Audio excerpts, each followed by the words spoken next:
We've been talking about what it looks like to be equipped for the living of the days that we're in right now.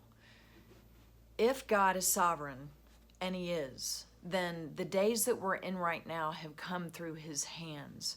So it's important for us to talk about what it looks like, though we're scattered, what it looks like for us to be equipped or ready or prepared for the good things that God has for us to do during these days.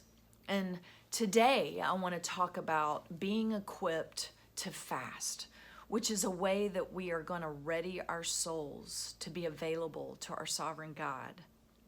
So let's talk about what fasting is. For many of us, when we think about fasting, we think about it for medical reasons, preparing for a surgery or preparing for a colonoscopy.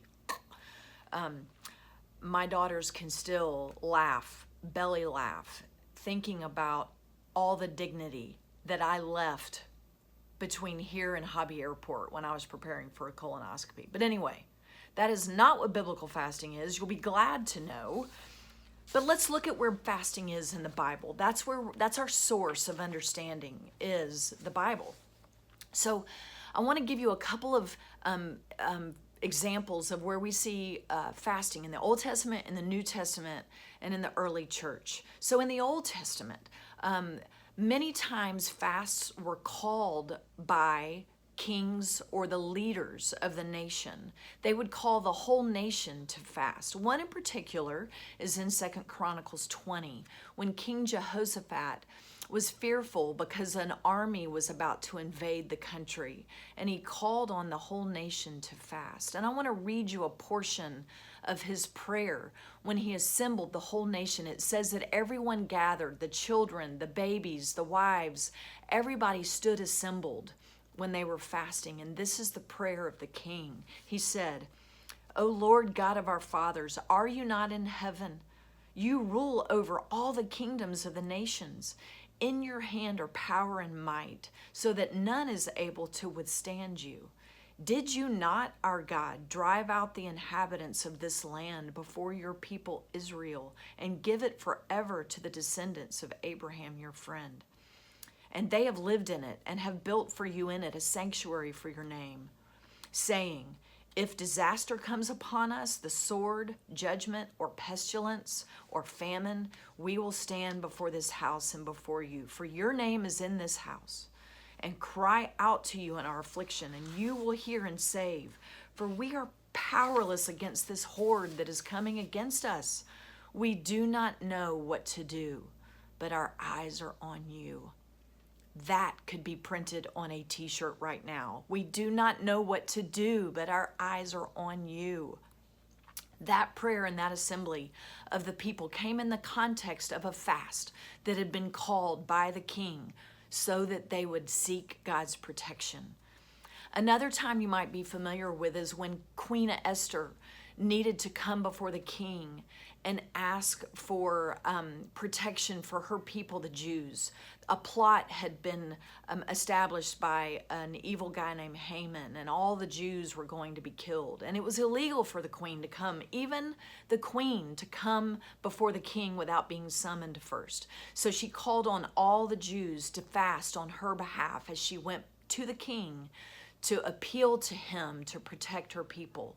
So that's one of the times in the Old Testament that we see fasting. In times of treachery, in times of overwhelming odds, the kings and the leaders of the nation would call on the people to fast.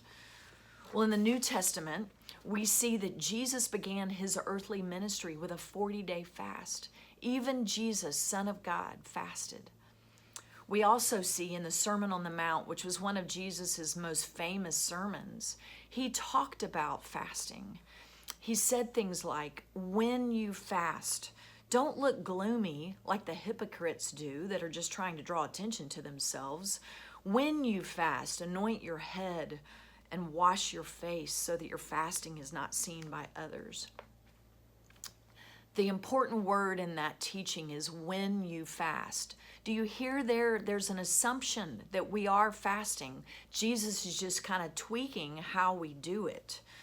So it's kind of like when I would tell one of my daughters, hey, when you clean your room, be sure and vacuum. The assumption, whether it's actual or not, the assumption is she's going to clean her room. I just wanted to vacuum when she does it. Same thing with us. And then as the early church was being established, when they were making important decisions, they would fast to seek God's wisdom. So we see that fasting is in the Bible, but what is it? What is actual fasting? Well, Richard Foster says that biblical fasting refers to abstaining from food for spiritual purposes. The primary purpose of fasting is to focus on God, to remove everything that competes in our affections for our allegiance to God. Food tops that list many times. So when we fast, we see what controls us. When we fast, we're reminded that God is enough to sustain us. Remember that time whenever Jesus was hungry and the disciples ran to him with lunch, and he laughed and he said, I have food you don't know anything about. My food is to do the will of God. So Jesus reminds us in that fasting is a great way to be reminded that God is our sustainer and he is enough. So when we fast, we're reminded that our true provision and our true food comes from the Lord. When we know his purpose for our life, we're no longer appeased and obsessed by lesser affections like food. So fasting is important. It's in the Old Testament. It's in the New Testament.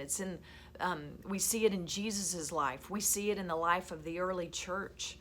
So we see that there's an assumed expectation that this is something we're doing. Well, how do we do it? How do we fast?